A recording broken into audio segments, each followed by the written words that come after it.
Boa noite a todos. Eu sou Iramaide Santana, professora assistente da Universidade do Estado da Bahia. Estamos aqui para apresentar o projeto Embarcados. Neste painel, somos 6 pessoas, que apresentaremos diferentes aspectos sobre sistemas embarcados de baixo custo na construção de um processo transdisciplinar de monitoramento de ecossistemas marinhos na Baía de Todos os Santos, como um estudo de caso, no estado da Bahia, Brasil. Nós somos um grupo composto por 3 universidades: a Universidade do Estado da Bahia, a Universidade Federal do Recôncavo Baiano e a Universidade de Santiago de Compostela, representada também aqui da Espanha. Somos, de uma forma geral, podemos dizer que somos um grupo que se reuniu para tentar tratar de problemas e ajudar na mitigação dos diferentes impactos que essa baía, esse sistema marinho, esse ecossistema marinho, que é um dos maiores, o segundo maior do mundo e um dos maiores aqui do Brasil, vem sofrendo. Então, eu agradeço desde já a todos os participantes da equipe, os presentes e aqueles que não estão, e vou seguir a apresentação com os componentes. Como organizadores, somos eu, Iramaide Santana, da UNEB, e o professor José Fontoura, que é difusor do conhecimento e analista de sistemas também da Universidade do Estado da Bahia. Também como ponentes nós dois estamos, e agora apresento a vocês Mônica Ramos, que é ecóloga, professora assistente da Universidade Federal do Recôncavo Baiano, que apresentará uma palestra sobre agentes estressores na BTS, fazendo uma atualização sobre os impactos nos componentes bióticos. Ela também está desenvolvendo seu doutorado na Universidade de Santiago de Compostela, na Espanha. O Dr. Fontoura apresentará os embarcados, que é o projeto, e falará um pouco sobre as aplicabilidades destes sistemas, o que são e como eles se aplicam no monitoramento dos ecossistemas. Tailon Cerqueira vai trazer para a gente uma revisão sobre inteligência artificial e os seus usos no monitoramento da Baía de Todos os Santos, como um estudo de caso com aplicação de redes neurais recorrentes. Leiliane Silva é bióloga da Universidade da Bahia, os dois também da UNEB. E Leiliane apresentará o uso de redes neurais como um estudo de caso também, a partir da análise do estado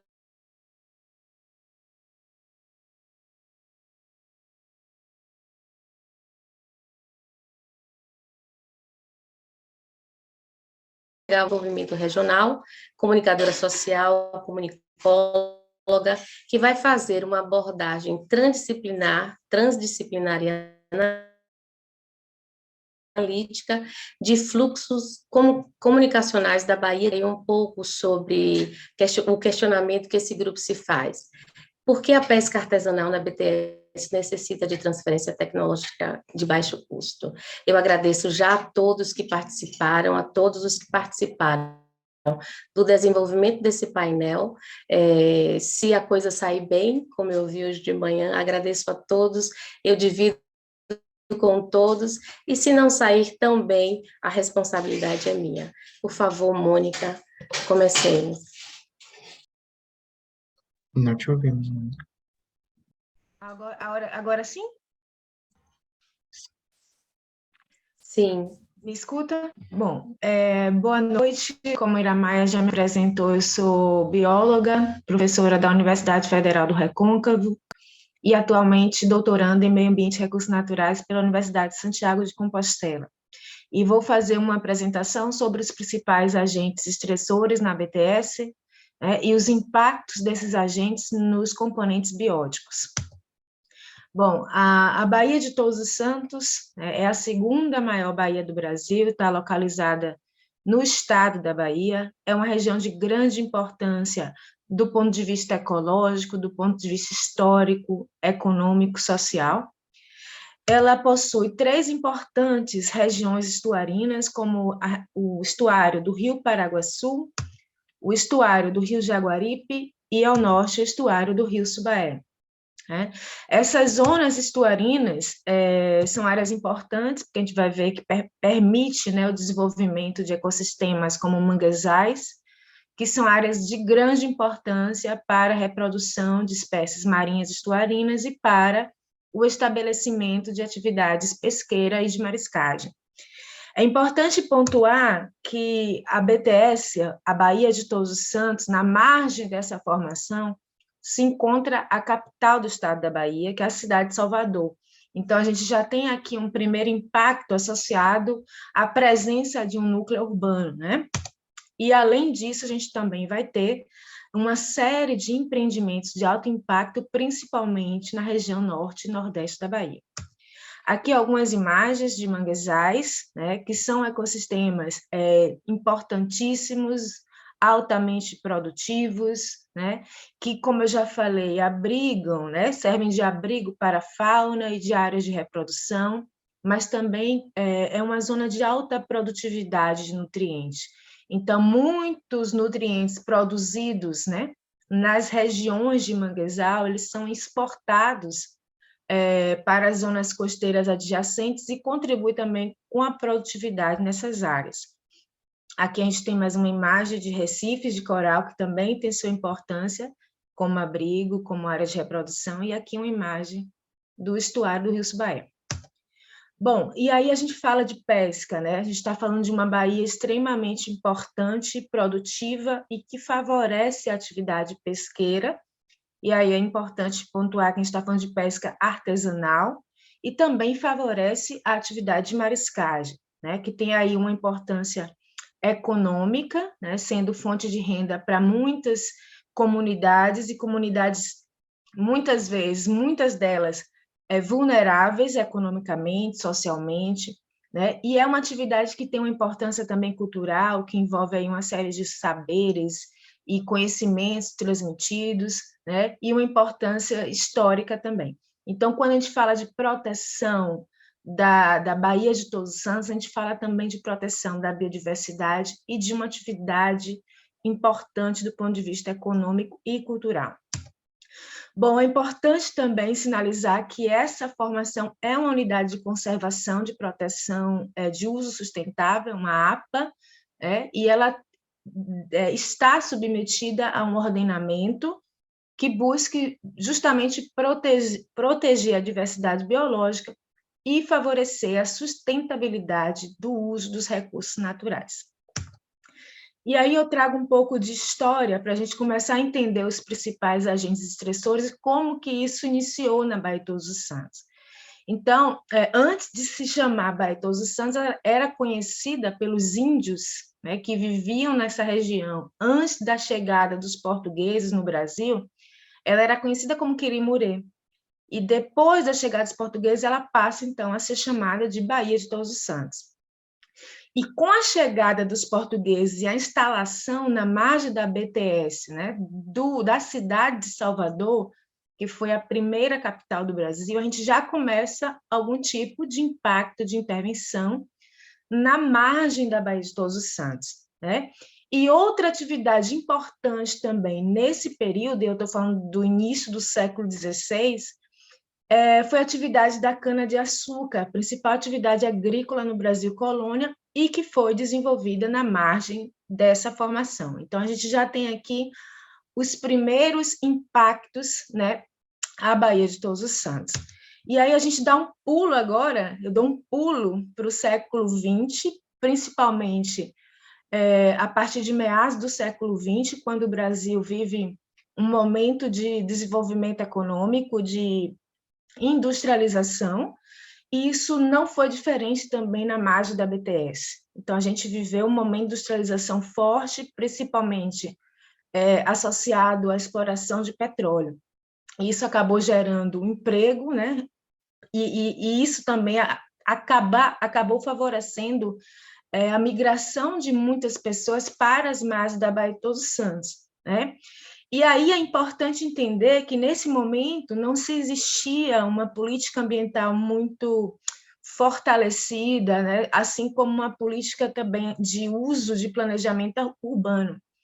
E essa condição de fragilidade ambiental acabou favorecendo a ocorrência de uma série de impactos, incluindo degradação de toda a ordem e também contaminação química na Baía de Todos os Santos. E aí eu trago para vocês aqui alguns empreendimentos que se instalaram nessa formação a partir de meados do século XX, como áreas de exploração e refino de petróleo, centros industriais, né, como o Centro Industrial Aratu, como o Complexo Petroquímico em Camaçari e o Centro Industrial de Subaé, que, embora não estejam diretamente na margem, mas impactam indiretamente, né, esta formação.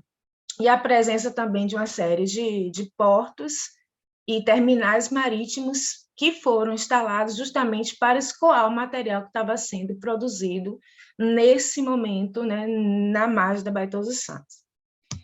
Bom, além desses empreendimentos que eu acabei de mencionar, a gente tem outras atividades que também têm potencial, né, de impactar e de depreciar a qualidade, como as atividades agrícolas desenvolvidas na margem, né, através da introdução aí de agroquímicos, a própria carcinicultura marinha, que pode contribuir também com contaminação com nutrientes, com antibióticos, com metais, favorecer também a introdução de espécies exóticas, até porque a maioria, né, dos organismos cultivados são exóticos, e também o desmatamento de manguezais, né? A grande maioria dos tanques de engorda dos viveiros estão instalados em áreas de manguezal ou próximas a manguezal. E aí eu trago aqui para vocês alguns estudos que confirmam esse enriquecimento, essa contaminação na Baía de Todos os Santos. E esse é um trabalho de Andrade e colaboradores, de 2017, onde eles observaram a evolução, né, dos impactos ao longo dos anos, principalmente a partir de meados do século XX, em relação à contaminação metálica. E aí eles observaram, por exemplo, enriquecimento para muitos metais, né, em várias partes da Baía de Todos os Santos. A exemplo de chumbo, né, de cobre, principalmente na região portuária, né, e outros elementos. Esse é um outro trabalho de Hatch, colaboradores, de 2010, onde ela estuda os teores de arsênio total e das formas químicas de arsênio. E eles encontraram, por exemplo, valores acima do TEL, que é um valor de qualidade, um limite de qualidade, a partir do qual já ocorre algum tipo de impacto de efeito tóxico à biota, né, quando se atinge esse limite. E eles encontraram valores acima desse TEL nos principais estuários da Baía de Todos os Santos. E valor acima desse TEL também para o arsênio 3, que seria a forma química de arsênio mais tóxica. Bom, além de estudos com sedimento, a gente também tem uma série de trabalhos que demonstram bioacumulação metálica em organismos. Exemplo desse trabalho, onde eles verificaram valores elevados de cádmio, de cobre, de níquel na Crassostrea rhizóphora, e também temos trabalhos com peixes, né? E, enfim. E esse é um trabalho muito interessante, desenvolvido por Hatch também e colaboradores em 2006, no estuário do Subaé. E eles encontraram uma alteração no número de táxons da comunidade bentônica nas áreas com maior enriquecimento metálico, né, o que demonstra ou sugere aí uma relação direta entre contaminação química e impacto na comunidade bentônica.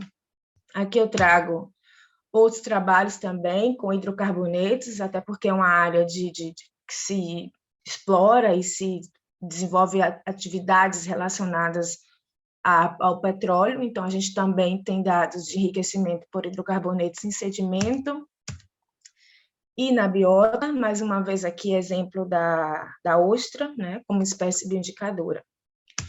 E um outro problema emergente, não diria emergente, mas um problema que não é muito investigado, são os microplásticos, né? Que estão presentes nas diversas matrizes ambientais, e já temos estudos na Baía dos Santos que demonstram valores elevados desses fragmentos de plástico, né, em solos da Baía dos Santos.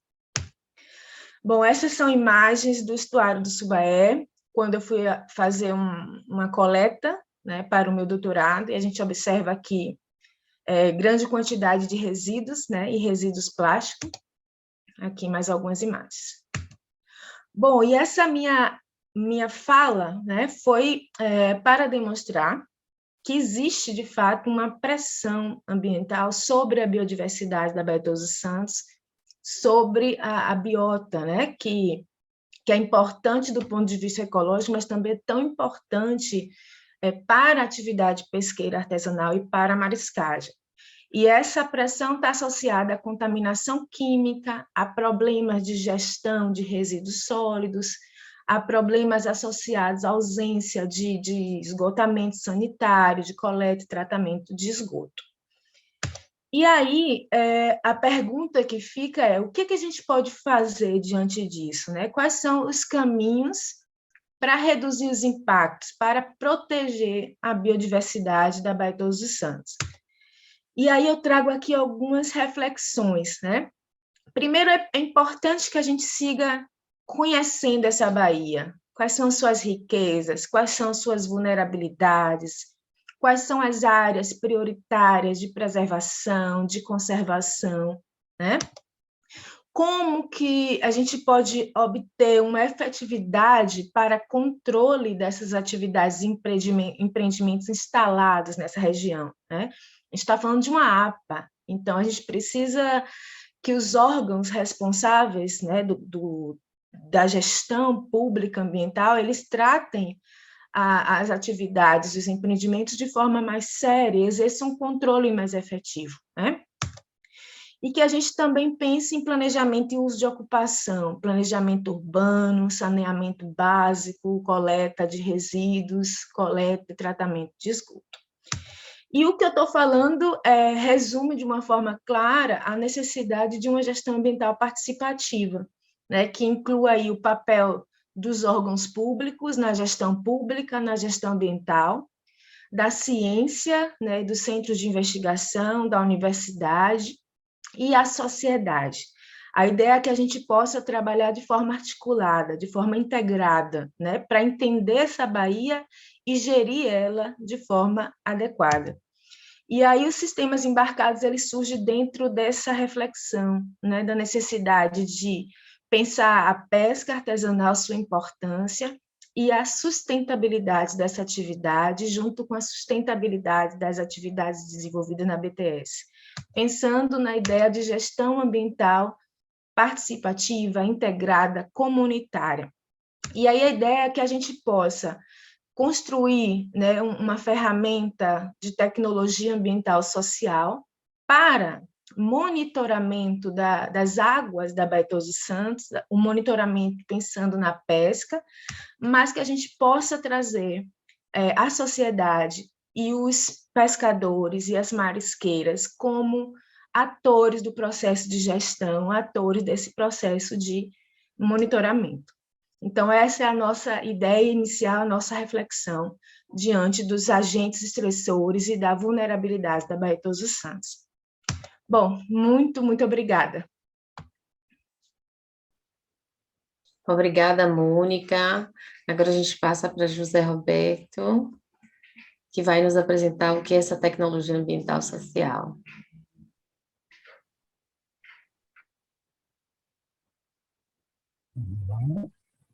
Boa noite, gente. Eu sou José Roberto, professor adjunto da Universidade do Estado da Bahia. A minha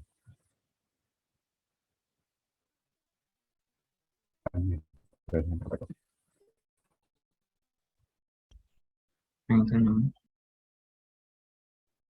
Pera.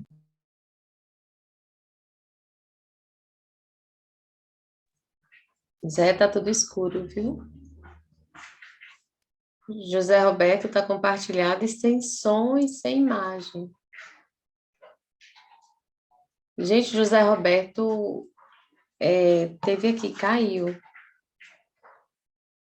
Realmente caiu. Eu dei a sugestão de pularmos a apresentação, passarmos logo para a próxima por conta do tempo, e ele disse que acha melhor. Pronto, Tailon, vamos seguindo. Bom, olá a todos. Meu nome é Tailon. O título da minha apresentação é Inteligência Artificial no Monitoramento da Baía de Todos os Santos, o uso de redes neurais recorrentes, e a minha filiação é a Universidade do Estado da Bahia e ao programa de pós-graduação em modelagem e simulação de biosistemas. Minha apresentação ela começa fazendo uma breve introdução sobre inteligência artificial, que é a capacidade de entidades não humanas de simular processos distintos da própria cognição humana, como o processo de aprendizado ou de tomada de decisão. As máquinas elas conseguem simular tal processo por meio do aprendizado de máquina, a partir do qual são construídos modelos que são treinados com dados sintéticos ou do mundo real, para que posteriormente esses modelos possam resolver problemas para os quais eles foram treinados, de uma maneira autônoma e sem a necessidade de regras explícitas que digam a eles o que exatamente fazer.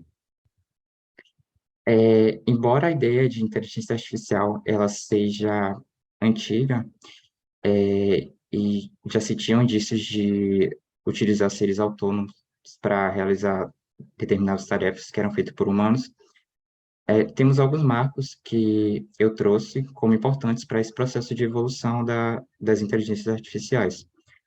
O primeiro deles foi o surgimento das MLPs, que são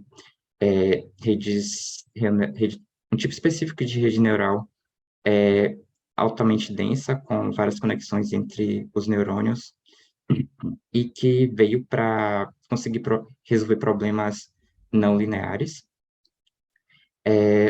Um outro marco importante foi o avanço das unidades de processamento gráfico, que nos anos 2000 fizeram com que os computadores eles conseguissem resolver problemas com a velocidade muito mais rápida e trabalhar com uma quantidade de dados muito maiores. E o terceiro ponto seria o avanço e o Big Data, que também, desde a década de 60 e 70, era algo que já existia, mas a gente tem alguns pontos que fizessem com que o Big Data tivesse um grande amparo e a utilização que tem hoje, que isso vai desde a evolução e barateamento dos sistemas de armazenamento em si, a evolução dos sistemas distribuídos, que fizesse com que essas informações que estavam desconectadas pudessem conversarem entre si e serem utilizadas de maneira uniforme. E a gente teve também, a partir da grande utilização por parte das pessoas, dispositivos móveis, dispositivos de IoT, gerasse um grande volume de dados, e esses volumes eles passaram a ser utilizados por algumas instituições para gerar produtos e soluções que estão à nossa volta durante a nossa vida.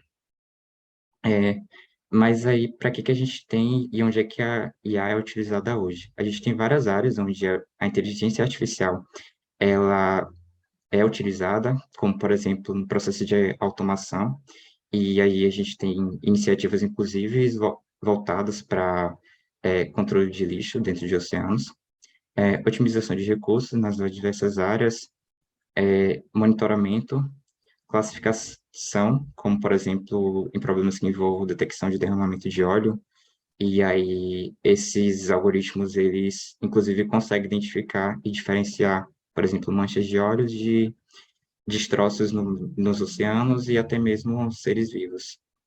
E também a IA, ela tem uma utilidade voltada para realizar predições em várias áreas. E falando em si sobre saúde dos oceanos, a IA ela tem vasta utilidade na prevenção de poluição, e aí iniciativas voltadas para monitoramento de níveis de poluição. Relacionado a impactos de mudanças climáticas, a gente tem IA usado para monitoramento de temperatura de pH, avaliação de conservação de habitat, monitoramento de ecossistemas de corais de recifes e avaliação do fundo do mar utilizando veículos autônomos. Em relação à proteção de espécies, a gente tem monitoramento também de locais e quantidade de espécies, predição de espalhamento de espécies invasoras, monitoramento e prevenção de tráfico ilegal de vida selvagem marinha, e utilização de drones e IA para analisar a saúde das baleias. Voltado para a predição de habitats, a gente também tem IA usado no monitoramento, predição e espalhamento de espécies invasoras, monitoramento de correntes oceânicas e monitoramento de corais de Recife. E, por fim, relacionado à pesca sustentável, a gente tem IA sendo utilizado para controle e prevenção de sobrepesca, automação de processo de delimitação de limiar para fazer capturas de peixes, monitoramento de aquicultura e monitoramento de detecção de atividades ilegais de pesca. E o que é que está por trás de uma IA? A gente sabe que o processo de aprendizado humano, ele se dá através do cérebro, que é um sistema de processamento de informações altamente complexos, e baseado nisso, foram desenvolvidas um sistema no qual pudesse simular esse mesmo sistema do cérebro humano. E aí, as redes neurais são estruturas baseadas em estruturas lógicas matemáticas que, de forma bastante simples, simula esse processo do pensamento e da construção do aprendizado humano. E aí a gente tem um tipo específico de rede neural artificial, que são as redes recorrentes. E essas redes recorrentes, elas foram projetadas para reconhecer padrões em sequência de dados, como texto, genomas, caligrafias, palavra falada ou dados em séries numéricas, que é o nosso caso do estudo de caso aqui, que emanam de sensores, bolsa de valores e agências governamentais. A capacidade de aprender das redes neurais recorrentes tem como grande diferencial o fato de retroalimentarem entre si a informação que elas têm. E aí, como esse estudo de caso ele está voltado para a Baía de Todos os Santos, a Baía de Todos os Santos ela é uma reentrância da costa litorânea brasileira, está localizada no estado da Bahia, se estende por mais de 1.233 km², tem profundidade média de 9,8 metros, e chega a ter 70 metros, e tem visibilidade de mergulho entre 10 e 20 metros. E é a maior da Bahia, segunda maior do Brasil. Em 2014, recebeu o título de Marinha Azul do Brasil e título capital da Amazônia Azul. Os dados utilizados para esse estudo de caso foram coletados a partir do projeto PN-Boia, que foi implementado a partir de 2 subprogramas complementares de boias. A ideia deles foi encontrar uma solução para monitorar a grande costa brasileira e trabalhar com a previsão de fenômenos meteorológicos e oceanográficos dos regimes climáticos observados no Brasil. Então, como é que se deu o passo a passo para esse estudo de caso? Os dados eles são da Baía de Todos os Santos, foi pego um intervalo de dados de 2012 e 2016, e a ideia inicial era ter uma rede que pudesse olhar para um intervalo de 20 dias anteriores e realizar a previsão de 5 dias à frente, sendo que o objetivo do fator que se queria prever seria a temperatura da superfície. Então, foram utilizados alguns atributos para realizar o processo de treinamento da rede, dentre os quais a própria temperatura, informação de pressão, ponto de orvalho, umidade, informações da corrente e algumas informações das ondas. A estrutura básica da rede foi uma rede que tinha 3 camadas, dentre elas uma camada de rede neural recorrente e uma camada densa e uma camada de dropout, que visava evitar o overfit da rede.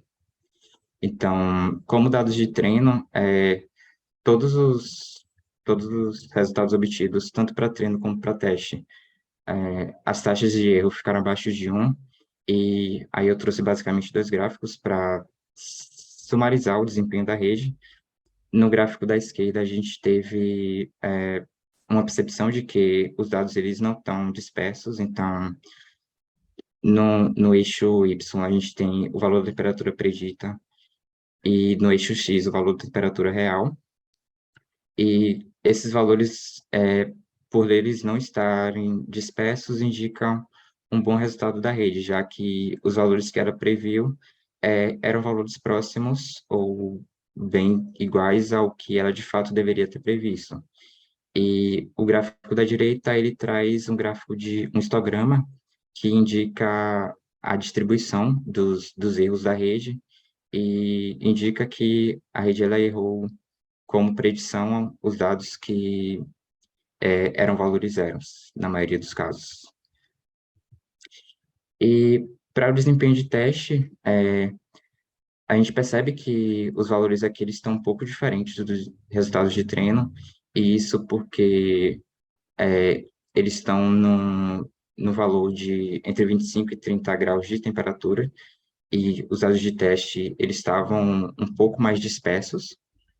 No entanto, o desempenho foi um pouco pior do que o resultado de treino, mas ainda assim os valores deles se mantiveram todos abaixo de 1. Então, a gente também tem valores que estão próximos e não estão tão dispersos em relação ao que foi predito e o que o que a rede deveria de fato prever, o que demonstra um bom resultado, mesmo com a quantidade de dados não tão grandes assim para realizar o processo de treinamento.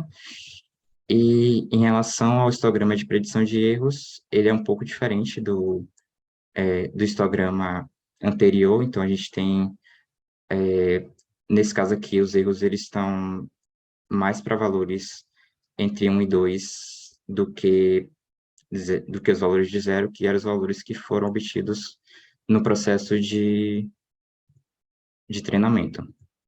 Então, como conclusão, a gente tem que, através da identificação de alteração de fatores físicos e químicos em determinados ambientes, é possível que a gente anteveja problemas que podem ocorrer para um grupo de espécies que estão naquele habitat, e essa previsão ela pode ser feita utilizando modelos baseados em redes neurais artificiais.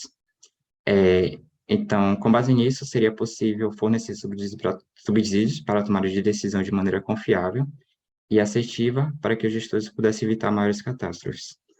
E em relação ao fator de temperatura em si, que foi o fator observado para esse estudo de caso, já que a temperatura ela é um fator que pode interferir no processo de predação, acelerando ou diminuindo a depender da temperatura e, consequentemente, alterar a cadeia de indivíduos presentes na baía, causando uma diminuição ou aumento de determinadas espécies, e levando-se em consideração o aumento da temperatura dos oceanos, esse seria um fator importante para se monitorar e para se antever a fim de que sejam tomadas medidas anteriores a que ocorra uma catástrofe, e essas previsões, elas são importantes nesse sentido. Então, é importante ter previsões para observar essa dinâmica envolvendo o fator utilizado nesse estudo. E obrigado por todos que estão assistindo e obrigado pela oportunidade de participação do evento.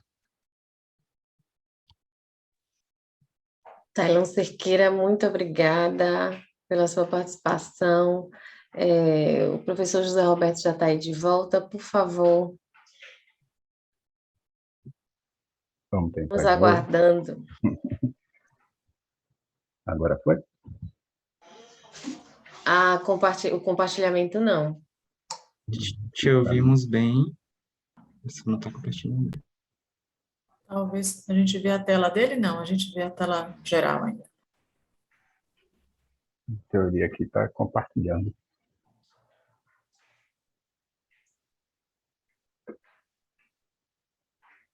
Não?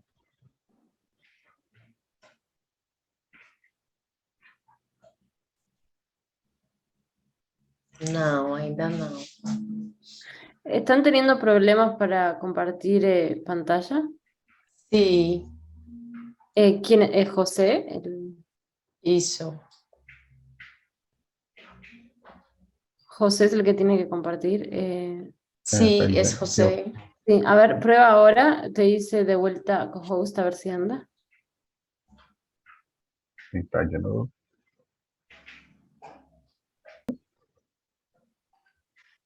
Sí, ahora sí. Compartilhando, sim. Pronto. Muito bem.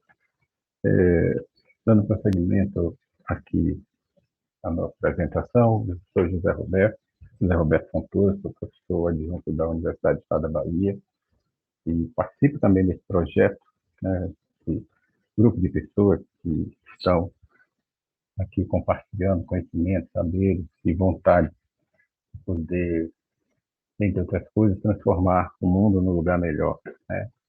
Esse projeto Embarcados, ele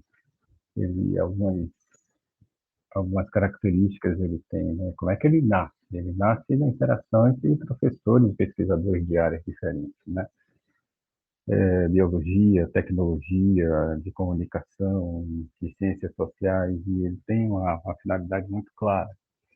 A finalidade é verificar o que é que está acontecendo em termos de aspectos químicos e físicos dentro da Bahia de Todos os Santos.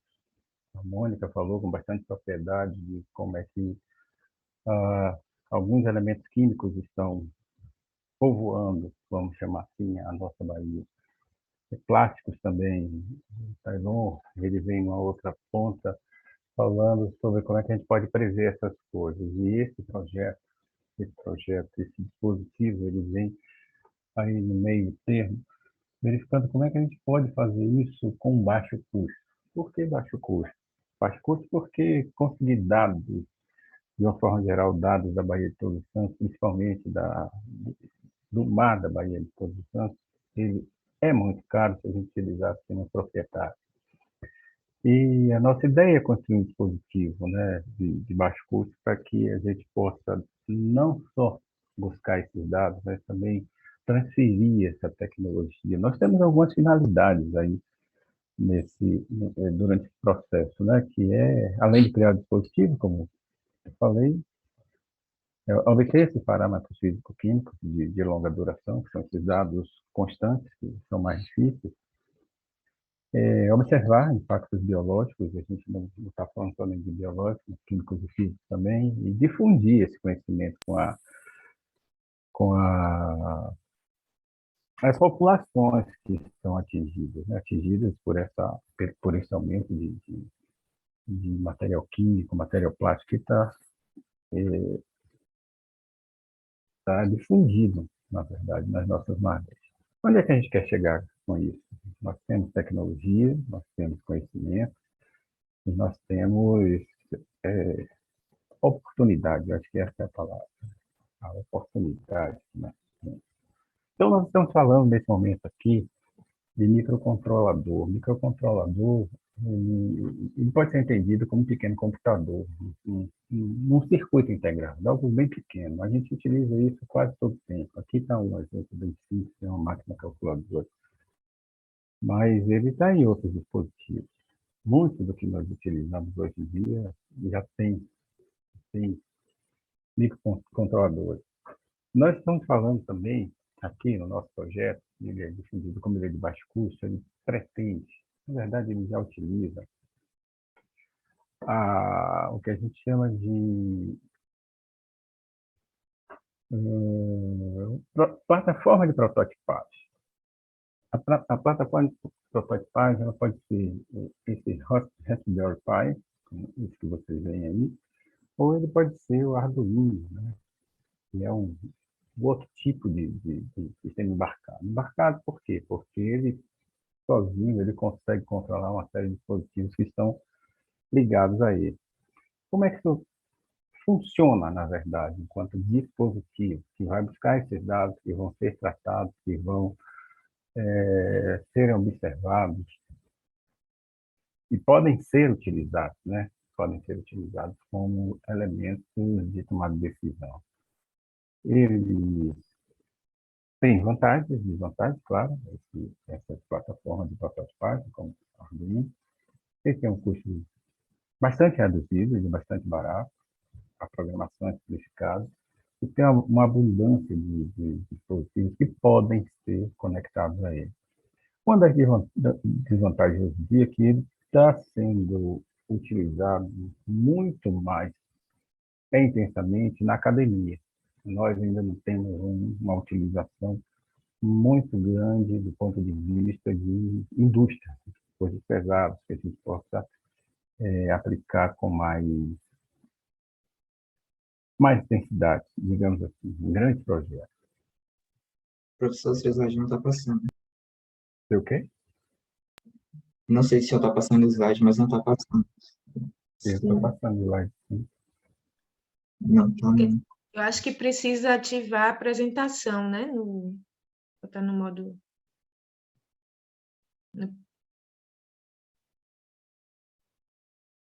Está passando aqui.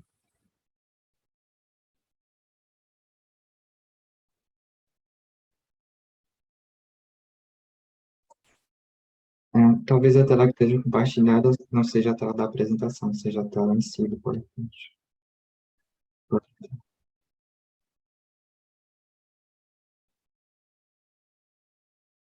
Está passando agora?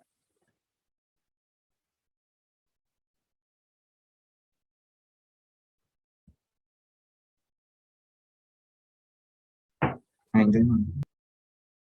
Nossa, aqui para mim está passando. Continua parado. Uhum. Sim, continua parado. ¿Todo bien? ¿O Que se paralizó la presentación. oh, qué raro? Para esta apresentação? Sim, mas não em tela cheia.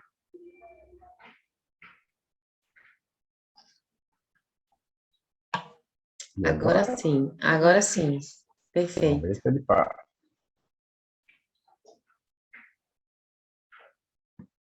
Passou? Sim, passou, perfeito.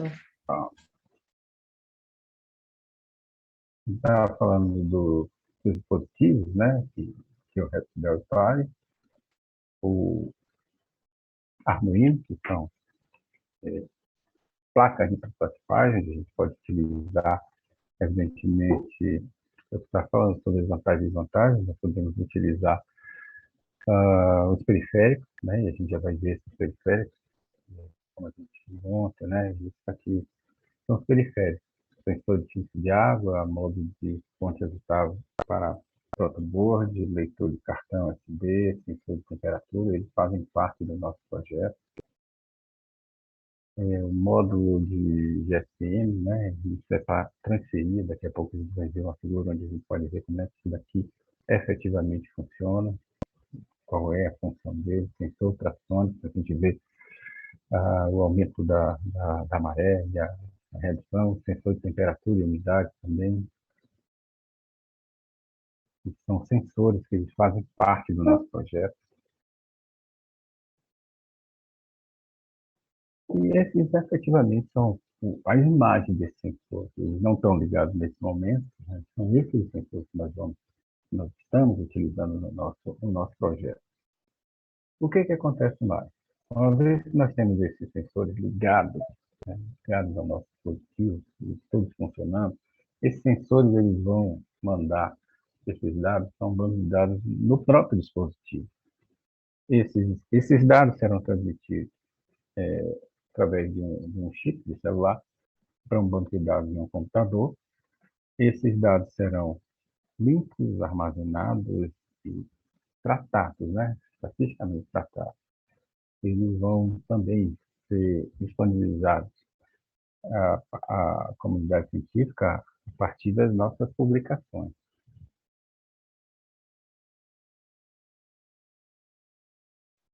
O banco de dados, que é o banco de dados que a gente instala primeiro no dispositivo, ele tem um modelo de entidade de relacionamento que é um processo, esse é um modelo conceitual, onde a gente identifica como é que os dados serão armazenados e onde será armazenado. O dado de cada sensor ele vai ser armazenado em uma tabela própria, ela tem esse formato que aparece logo depois aqui.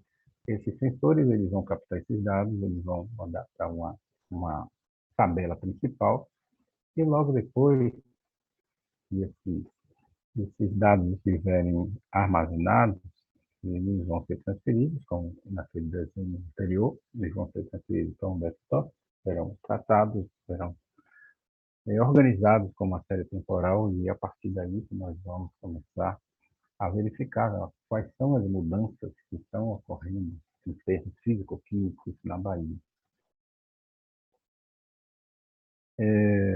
Taiwan estava falando de pouco tempo sobre a utilização da rede neural artificial. Esses dados eles podem e devem servir para que a gente consiga prever alguns acontecimentos que permeiam, né, ou vão permear, claro, a nossa realidade na Bahia de Todos os Santos. Esses dados, o dispositivo, na verdade, não é um pano de fundo para o alcance da difusão da tecnologia social.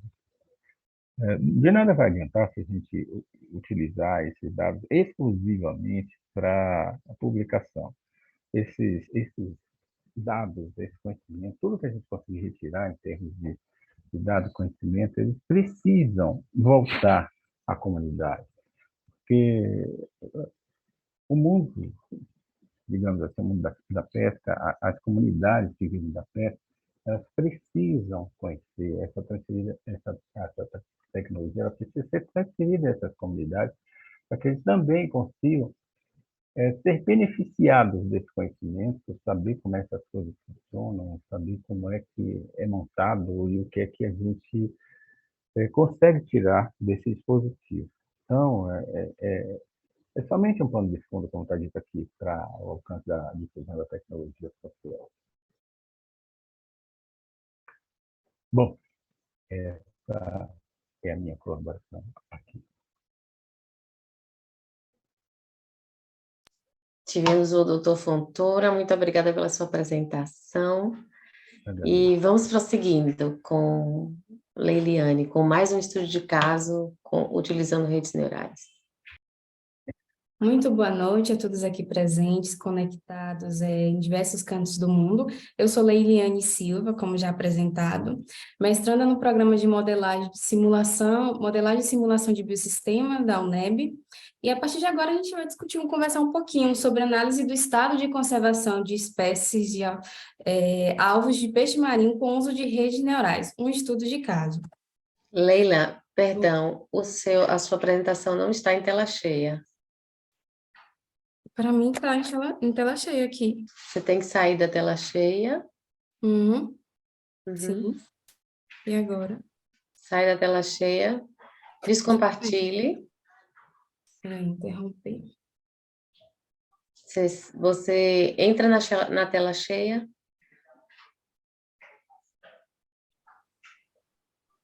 Bote Alt Tab.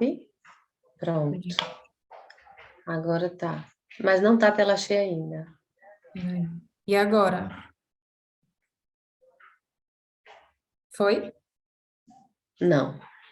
Gente, como é o atalho? O Alt o quê? Alt Tab.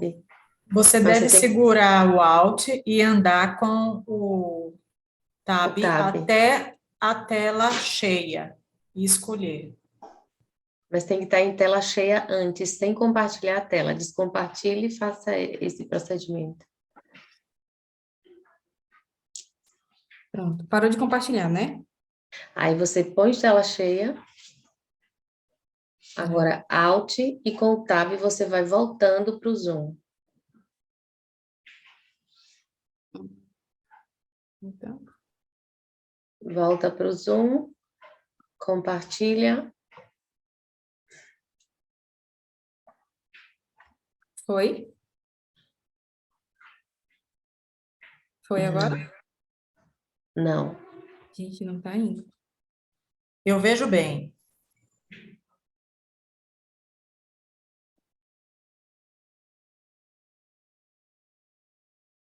Então, vamos prosseguir.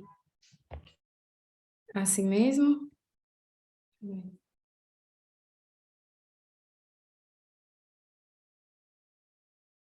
E agora tá em tela cheia? Não. Vê se o F5 não resolve. Aperta F5. Oi? Apertar a tecla F5 lá em cima. F5, vamos ver. Ah, ¿estás tratando de agrandar la pantalla? Sim, sim. Ok, se puede, abajo donde dice 80%, a la izquierda hay como una copita. Aumentar o zoom, Leila. Ela está sugerindo. Oh, no, no, no el zoom, el icono que está a la izquierda de donde dice del porcentaje. É que não funciona o modo apresentação.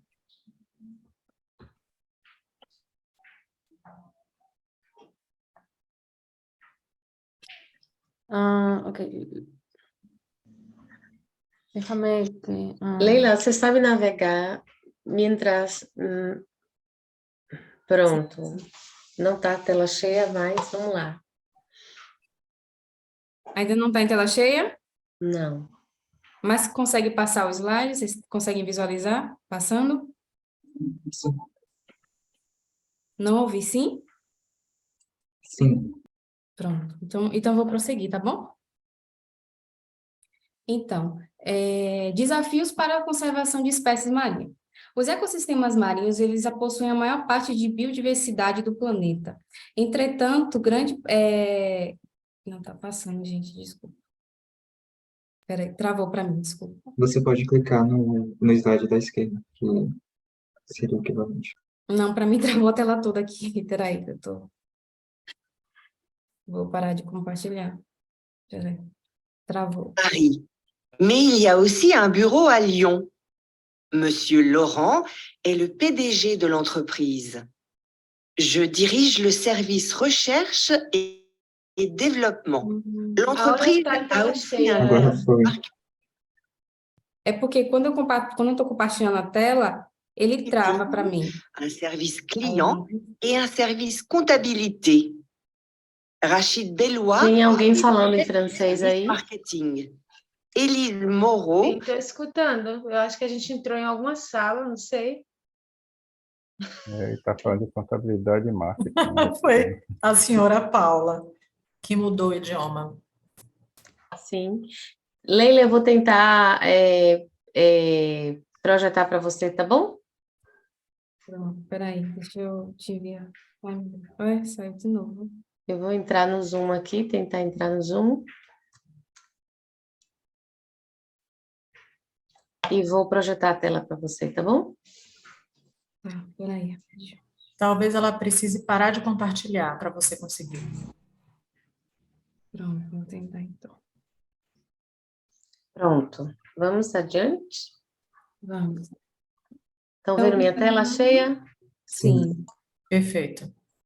Então, continuando aqui, desafios para a conservação de espécies marinhas. Os ecossistemas marinhos, eles possuem a maior parte de biodiversidade do planeta.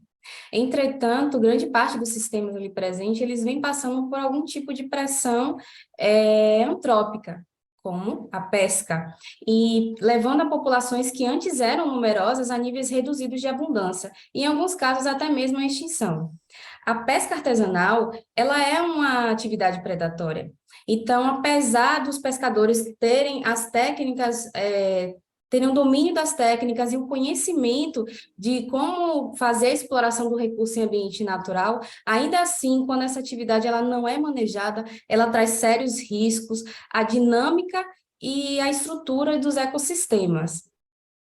Pode passar. Já é fato que para atender a crescente demanda mundial, o aumento do número do volume de capturas, ela tem implicado na sobrepesca e a pesca predatória de várias espécies, e isso principalmente aquelas de interesse econômico. Entre 23% a 33% das capturas, elas são destinadas ao consumo humano. Em uma estimativa mundial de consumo per capita de peixe, esses dados, essas estimativas, elas estão em constante aumento. Por exemplo, em 1961, nós tínhamos uma média de consumo de 9 quilos por habitante por ano. Em 2017, esse número chegou a 20,5 quilos. No Brasil, por exemplo, nós estamos em uma média de 5 a 10 quilos por habitante. E esse efeito direto na sustentabilidade dos recursos pesqueiros são as principais causas de grande parte da biodiversidade, que está acontecendo atualmente nos mares e oceanos do planeta. Em 2008, por exemplo, 52% dos recursos pesqueiros mundiais já eram plenamente explotados e 19% sobreexplotados. De lá para cá, 14 anos após, a situação mudou no sentido de que está ainda mais preocupante, alarmante. E isso tem acontecido, se agravado ainda mais pelo fato de que nós não temos dados e estudos que revelem o estado atual de exploração e conservação dessas espécies, e especialmente os estudos que sejam voltados à biologia reprodutiva das espécies. O manejo e a conservação, elas só serão compreendidas, são pontos que só serão compreendidos quando nós tivermos conhecimento e criar essa relação entre a biologia reprodutiva das espécies e o ambiente, as condições socioambientais em que elas estão inseridas, porque a biologia reprodutiva, os aspectos que tangem a biologia reprodutiva, elas são subsídios, servem como ferramentas para a elaboração de planos de manejo e conservação de espécies. Essas informações de biologia reprodutiva, elas podem ser acessadas através dos estudos detalhados do desenvolvimento das gônadas, de duas formas. A análise macroscópica, que é um estudo da morfologia externa das gônadas, entretanto, os dados que elas nos apresentam são de baixa fidedignidade, ou seja, não são resultados tão seguros, e a análise histológica, que já é uma análise mais refinada, mais eficaz, é um estudo da morfologia interna das gônadas dos peixes. Entretanto, há uma necessidade de alto orçamento financeiro, o que diverge com a realidade de muitos países tropicais, que não têm dinheiro para investir em pesquisa. O estudo da histologia gonadal, ela se apresenta como mais eficaz porque ela mostra o desenvolvimento das células germinativas, e a partir desses estudos nós conseguimos acessar informações importantes que permitem nos descrever a história de vida dos indivíduos, e principalmente a ecologia reprodutiva deles, na verdade. Então, nós conseguimos ter acesso, por exemplo, à escala L50, que diz respeito ao tamanho de maturação sexual, qual o tamanho em comprimento e peso, em que 50% da minha população já faz parte do estoque reprodutor. A partir dela, nós conseguimos separar os indivíduos juvenis dos adultos. A escala anual nos dá acesso ao ciclo de vida, então a gente pode compreender e descrever quando começa e quando termina o ciclo reprodutivo das espécies, entender quando esses indivíduos estão pondo, quando eles estão em repouso. A escala intrasazonal, que nos dá um indicativo da fração de posta, o período de posta das espécies em relação às estações e mês específico, e a escala diária, que nos dá um momento preciso durante o dia em que essa posta está ocorrendo. É manhã, tarde, noite, mas para ter acesso a essas informações, a gente precisa do estudo de histologia gonadal. Mas, como já dito anteriormente, os dados que envolvem histologias não são comuns por conta do investimento que é necessário. Mas, então, o que podemos fazer? Como diagnosticar o estado de exploração de uma espécie com baixo custo? Acessando os aspectos da biologia básica das espécies. Peso e comprimento, GSI, que é o índice gonadossomático, que nos dá uma estimativa do percentual do peso da gônada sobre o peso total do indivíduo, e esse índice ele tem relação direta com o período reprodutivo, então ele consegue também de forma indireta nos dar essa resposta. O fator de condição que estima, ele nos indica o estado de reserva energética dos tecidos dos peixes, e como é que eles estão investindo essa energia, é para crescimento, é para reprodução? E outro parâmetro também é a Lua. Já foi comprovado em diversos estudos que o ciclo lunar, as fases da Lua em peixes tropicais, elas acompanham o período reprodutivo das espécies. Então, um excelente parâmetro também para a gente poder ter informações sobre a biologia reprodutiva das espécies. Então, esses parâmetros de biologia básicas, que são facilmente acessados, uma coleta de dados fácil, associada às redes neurais, elas podem nos dar as respostas para que possamos, assim, criar estratégias de manejo para a conservação das espécies. As redes neurais, elas surgiram em 1943, quando McCulloch e Pitts criaram o neurônio artificial. Uma das grandes vantagens da rede neurais que podemos citar é o reconhecimento de padrões, previsão, análise e prospecção de dados. E desde a sua criação até os dias atuais, muitos trabalhos na área de ecologia, de ciência em si já foram feitos, realizados utilizando redes neurais. Entre elas, podemos citar trabalhos de previsão da diversidade ictiológica, modelagem espacial de habitat e interações interespecíficas, previsão de resposta da biomassa zooplanctônica a mudanças climáticas, entre tantas outras. Então, é uma técnica que tem sido comumente utilizada. No Brasil, a pesca é uma atividade muito importante, tanto do ponto de vista econômico quanto socioeconômico, já que ela contribui decisivamente com 5 bilhões para o PIB, nosso Produto Interno Bruto, e além disso, é uma atividade que está ligada a inúmeras famílias que utilizam essa atividade para subsistência. E o Nordeste e a Bahia também ocupam a posição de destaque, contribuindo para esse índice, já que é o estado e a cidade que maior representam o número de capturas de pescados no Brasil, na verdade, o segundo. E entre algumas espécies que são capturadas, nós podemos citar a família Lutijanide, que é altamente explorada na Bahia. Na verdade, não só na Bahia, né? É uma espécie circuntropical, então diversos países tropicais fazem a exploração dessa espécie, e o que nós sabemos hoje sobre a família Lutijanide, o cenário atual de pesca desse grupo, é que existe um problema de estimativas, e o estado de exploração dessa espécie é grave. Inclusive, já foi definido essa espécie, esse grupo, como um grupo que é sensível à pesca. Entre representantes dessa família, nós temos os lutijanos vivanos, que é uma das espécies também alvo da pesca na região da Bahia, altamente explorado, porém, teoricamente, nós não temos ainda manejo para essa espécie. Então, partindo dessa espécie, da importância dela, aqui apresentamos um estudo de caso com a família Lutijanide, especificamente com a espécie Lutijanus vivanos. Então, um estudo a partir de um N amostral de 882 espécimes, nós fizemos testes iniciais utilizando redes neurais. O intuito era averiguar a probabilidade de unindo parâmetros de biologia reprodutivas que são de fácil acesso, se esses fatores utilizados na rede, eles poderiam nos dar uma resposta. Por exemplo, sobre a sensibilidade de sexo, a arte de pesca para essa área de estudo, para essa espécie neste momento.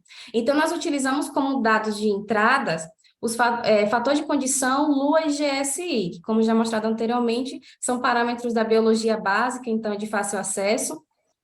Cada uma dessas linhas que ligam, se puder colocando a setinha para acompanhar, cada uma dessas linhas que ligam os nossos dados de entrada, que são nossas variáveis reprodutivas, a camada oculta, que é onde acontecem as probabilidades, para nos dar uma resposta final, que é a saída, cada uma dessa linha, que é o P, que são os pesos, a espessura dela nos indica a representatividade, a importância desse peso para essa camada e para o resultado final. Então, como observado nesse primeiro teste, onde nós utilizamos 3 camadas, então é uma arquitetura simples de rede neural, a Lua ela foi expressiva. Ela se mostra com importante peso nesse teste. E o resultado final da saída foi o sexo macho. Fizemos um outro teste, agora aumentamos o número de camadas, são 6 camadas, e como vocês podem acompanhar, a Lua novamente ela se mostra expressiva, mostrando que ela é um fator primordial para discriminação do sexo que é sensível à arte de pesca. E, por fim, realizando um teste com 9 camadas, nós percebemos que, mais uma vez, a Lua, ela mostra-se, sim, como um discriminante, um fator primordial para discriminar o sexo, e nesse caso aí também, nessa última camada, nós temos também uma relação expressiva do GSI.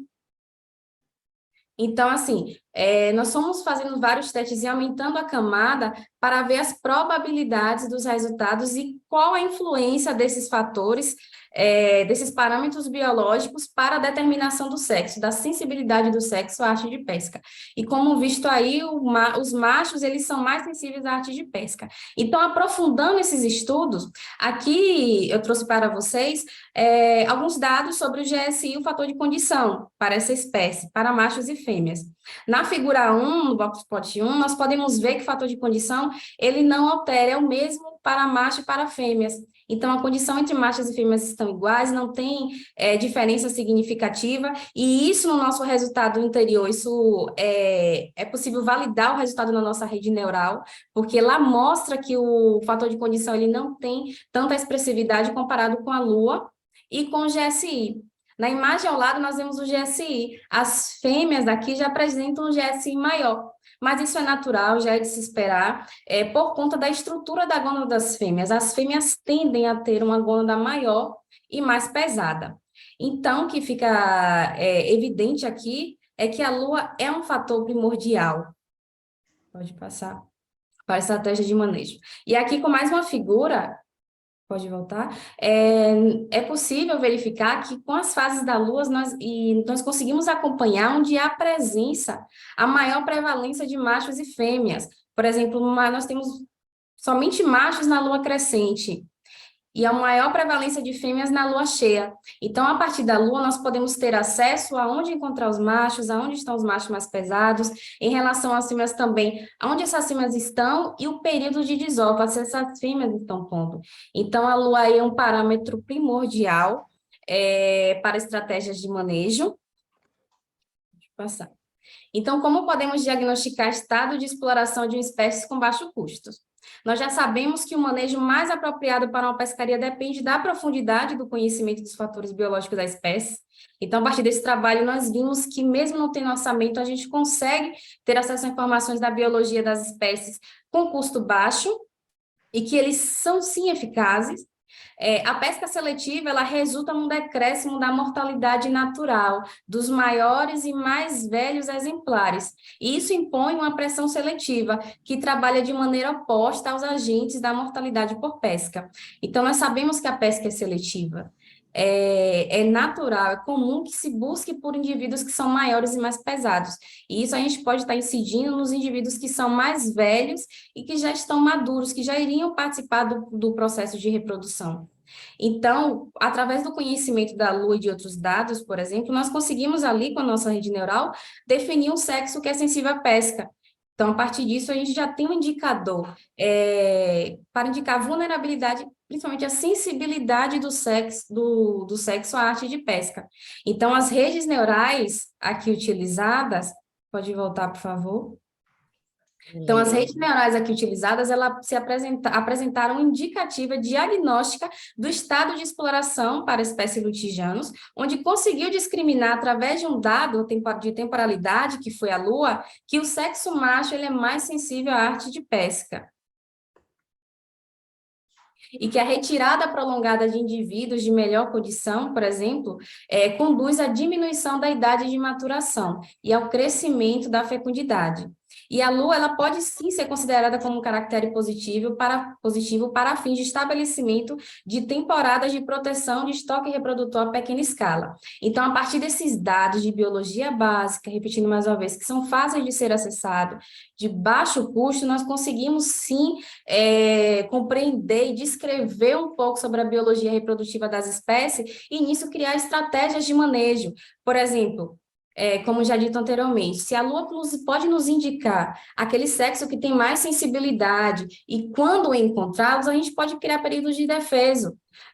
Para esse estudo, essa área amostral, e nesse momento, o resultado ali para a nossa rede para lutijanos vivanos deu para macho, que machos eles são mais sensíveis à arte de pesca. Então, isso implica em quê? Se eu estou retirando machos, eu implico na espermiação e nas taxas de fertilização. E isso tem consequência direta no sucesso reprodutivo da espécie. Se eu retiro fêmea, a mesma coisa pode acontecer. Então, a lua ela pode servir como um atributo primordial para estratégias de gestão pesqueira.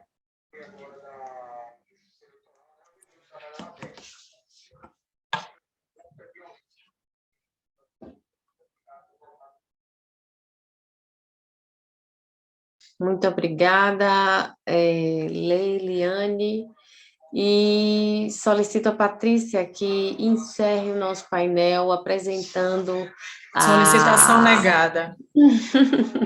Por favor, eu quero assistir sua apresentação. Vamos lá.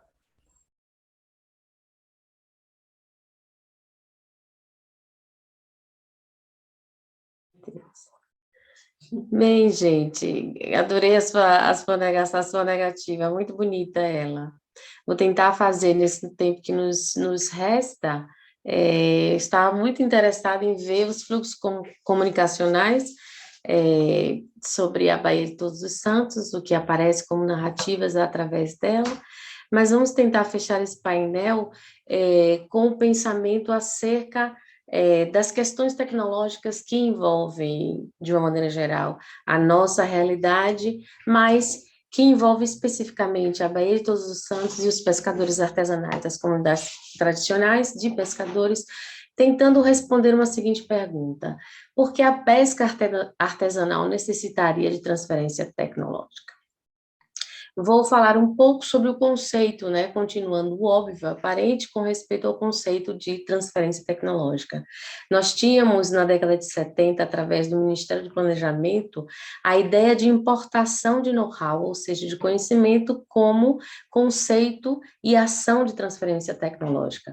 Para o setor pesqueiro, foi importada o mesmo tipo de informação daquela do setor industrial. Portanto, a estratégia de gestão foi exatamente subsidiar a criação de pescarias industriais para o aumento da produtividade e, em consequência, o aumento do PIB. E os fatores que levaram essa ideia para a gestão, como estratégia de gestão no setor pesqueiro, foi justamente a falta de tecnologia moderna da pesca artesanal, a resistência à inovação tecnológica e uma certa caracterização de pobreza da pesca artesanal. Curiosamente, em 1980, houve o fechamento dessas indústrias pesqueiras, em 1990, o declínio dos estoques, com o aumento da importação do pescado. Veja, em 2000, nos anos 2000, nasce o programa Profrota Pesqueira, com novamente a intenção de modernização da frota costeira, ou seja, da frota artesanal, a criação de nova frota industrial para o aumento novamente de produtividade através do aumento das capturas. Na atualidade, a transferência tecnológica, de um modo geral, neste país equivale aos direitos de propriedade intelectual de produtos, serviços, inovação tecnológica, processos. Bem, é interessante a gente pensar que dentro do contexto da pescaria artesanal, muito já foi dito nas outras sessões e também no início dessa sessão, que a proposta é que trabalhemos com tecnologia social, que é um conjunto de metodologias desenvolvidas e ou aplicadas com interação com a população e apropriação por essa, indicando a inclusão social para a melhoria das condições de vida. Nós temos dimensões que são 4 dentro da tecnologia social. Elas nascem de problemas sociais, elas são desenvolvidas baseadas em metodologia participativa, bem como na interação dos saberes populares, ou seja, do conhecimento tradicional com os conhecimentos científicos com vistas à autonomia. Talvez a mais importante dimensão deste tipo de tecnologia seja que a tecnologia social é um instrumento à construção de um mundo mais justo, resiliente e sustentável. A partir disso, começamos a observar que os objetivos do milênio, as tecnologias sociais, os objetivos do milênio têm nas tecnologias sociais a ferramenta, a ideia de que estas são uma ferramenta para que eles estes sejam alcançados. Portanto, este grupo decidiu investigar um pouco qual a relação entre tecnologia social, os objetivos do milênio associados ao ambiente marinho e as questões da pesca. O objetivo 14 é o primeiro que nós vamos trazer aqui, que seria a prevenção e seria a proteção à vida marinha. No seu primeiro subobjetivo, existe a ideia de prevenir e reduzir a poluição marinha. Vejamos bem, tudo que já foi falado sobre os impactos do lixo e o impacto de outros agentes estressores sobre o ambiente marinho no ecossistema da Baía de Todos os Santos, nós destacamos aqui os impactos do lixo plástico. Um recente estudo fala de processos de ruptura de hábitat em ecossistemas recifais na Baía de Todos os Santos. Veja bem, nós sabemos que o lixo plástico, que é um resíduo unicamente humano, de origem humana, traz supressão de hábitat, traz redução da calcificação dos moluscos, e temos que, na Baía de Todos os Santos, os moluscos bivalves são a principal fonte de renda das marisqueiras da BTS. Olha, um dado muito importante, no Brasil, 8 de cada 10 famílias são chefiadas por mulheres, e a mariscagem é uma atividade pesqueira quase que exclusivamente realizada por mulheres. Um segundo passo fala sobre a gestão e conservação, gestão pesqueira e conservação marinha com base científica. Nós temos o Statpesca, que é o Programa de Estatística Pesqueira, teve a sua última publicação em 2011. O Revisei, um programa para avaliação dos estoques na zona exclusiva econômica, durou nada menos que 15 anos. E o Ministério da Pesca e Aquicultura teve 7 anos de vida apenas, voltando a pesca e a pesca artesanal para dentro do Ministério da Agricultura. Pensemos no próximo, que fala sobre proporcionar o acesso dos pescadores artesanais aos recursos pesqueiros marinhos. Onde estariam os peixes? Por que esta pergunta? Porque foi identificado recentemente por um projeto desenvolvido nesta área que espécies como os pargos, os vermelhos, alguns caranguejos, a tainha, que são um dos principais recursos de peixes nesta região, estão escasseados, desaparecendo desta região. Uma outra questão interessante é que nos mercados municipais de comercialização, os mercados oficiais de comercialização de peixes na capital da Bahia, não predominam espécies da Baía de Todos os Santos, e sim trazidas do sul e sudeste do país, com indícios de adestramento dos consumidores a novas espécies. Então, nós nos perguntamos, onde estariam os peixes da Baía de Todos os Santos nestes equipamentos públicos? Por fim, nós olhamos o objetivo segundo, que fala de fome zero, onde, novamente, se presume o aumento da produtividade pesqueira. Será que nós estaríamos voltando para as ideias de importação daquele tipo de conhecimento? Fechamos com a questão da erradicação da pobreza, que nos falaria sobre o seguro-defeso e a construção e manutenção de armadilhas sociais, que geram, pela sua característica de vulnerabilidade e sensibilidade deste tipo de comunidade, a repetir processos de pressão sobre os recursos pesqueiros. Um dado importante eu trago para vocês. Uma marisqueira, uma mulher que coleta mariscos, moluscos principalmente, consegue produzir por dia, consegue gerar uma renda diária para ter uma média internacional de $4, o que significaria ao final do mês meio salário mínimo aqui no Brasil. Esse é um dado bastante interessante. E é importante que nós nos lembremos quem são os pescadores artesanais. Eles são os elementos estruturantes da transgeracionalidade do conhecimento tradicional.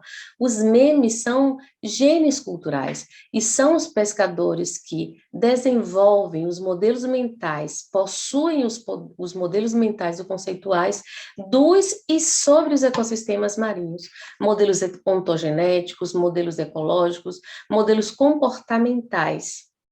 E quando falamos do efeito, por exemplo, do desaparecimento de espécies, estamos falando do efeito Fishing Down Marine Food Web, mas não é apenas sobre questões biológicas que nós estamos falando, como ruptura de cortes, como mutilação de idades ou perda dos aprendizados das espécies sobre aspectos migratórios.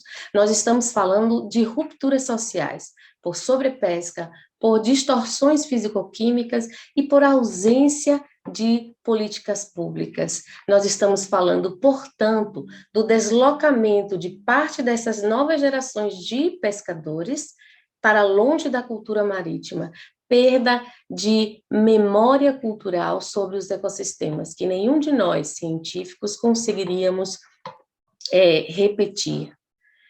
Então, talvez a nossa pergunta inicial de finalização desse painel tenha sido respondida. Por que a pesca artesanal necessitaria de transferência tecnológica e de baixo custo para a conservação do conhecimento tradicional, identificação das janelas de distorções ambientais para o aprendizado participativo? Deste modo, garantindo a quarta dimensão das tecnologias sociais.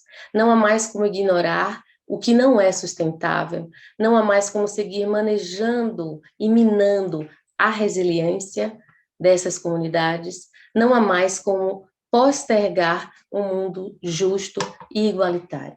Gostaria de fazer um último adendo. Vocês sabiam que a maioria dos pescadores do estado da Bahia, Brasil, são de etnia negra, pretos e pardos? Muito obrigada e esperamos ter contribuído com vocês no desenvolvimento de igualdade e justiça para as pessoas que fazem da pesca artesanal um lugar de existência humana. Muito obrigada.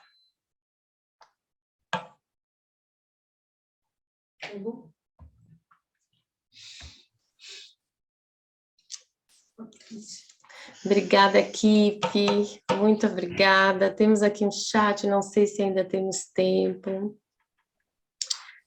Parabéns, gente, ok. foi lindo. Corrido, Foi, mas realmente. Corrido. Corrido, mas eu amei. Patrícia, muito obrigada. Obrigada, Zé. Obrigada, Tailon. Obrigada, Leila. Moniquinha também. Gracias a Paula. No hay problema. Bueno. Gracias a ustedes. Gracias, Muy bien. Mañana nos vemos todos. Chao. Tchau. Tchau. Obrigado, gente. Obrigada, gente.